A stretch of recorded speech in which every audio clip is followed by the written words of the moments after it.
നാം കേൾക്കുവാൻ പോകുന്ന തിരുവചനം യോഹന്നാൻ എഴുതിയ സുവിശേഷം 15-ാം അധ്യായം 1 മുതൽ 27 വരെയുള്ള വചനങ്ങൾ. യോഹന്നാൻ എഴുതിയ സുവിശേഷം 15-ാം അധ്യായം 1 മുതൽ 27 വരെയുള്ള വചനങ്ങൾ. ഞാൻ സാക്ഷാൽ മുന്തിരിവള്ളിയും എൻ്റെ പിതാവ് തോട്ടക്കാരനുമാകുന്നു. എന്നിൽ കായ്ക്കാത്ത കൊമ്പൊക്കെയും അവൻ നീക്കിക്കളയുന്നു. കായ്ക്കുന്നതൊക്കെയും അധികം ഫലം കായ്ക്കേണ്ടതിന് ചെത്തി വൃത്തിയാക്കുന്നു. ഞാൻ നിങ്ങളോട് സംസാരിച്ച വചനം നിമിത്തം നിങ്ങൾ ഇപ്പോൾ ശുദ്ധിയുള്ളവരാകുന്നു. എന്നിൽ വസിപ്പിൻ, ഞാൻ നിങ്ങളിലും വസിക്കും.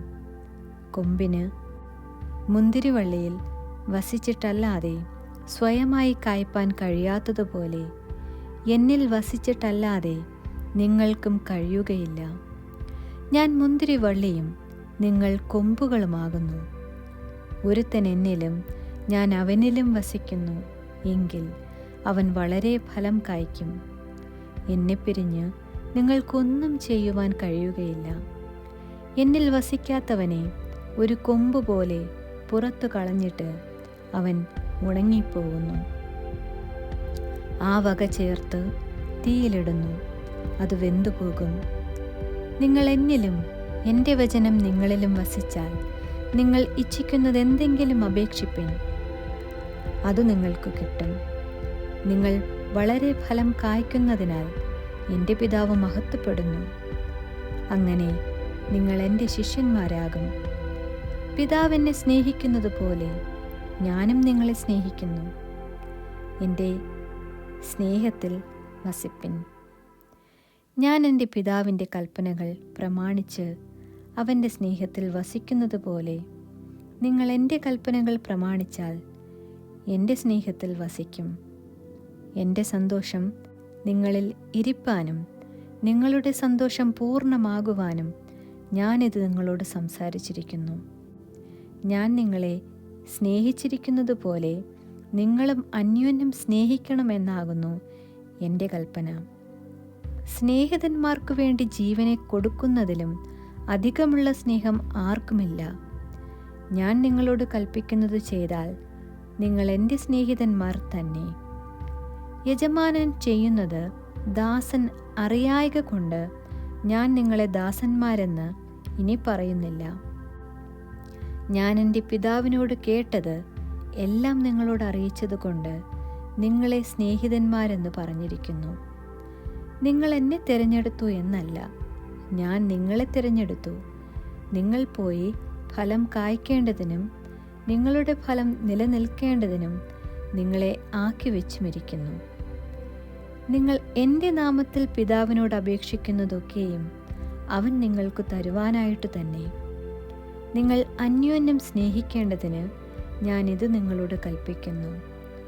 ലോകം നിങ്ങളെ വെറുക്കുന്നു എങ്കിൽ അത് നിങ്ങൾക്ക് മുൻപേ എന്നെ വെറുത്തിരിക്കുന്നു എന്നറിവിൻ.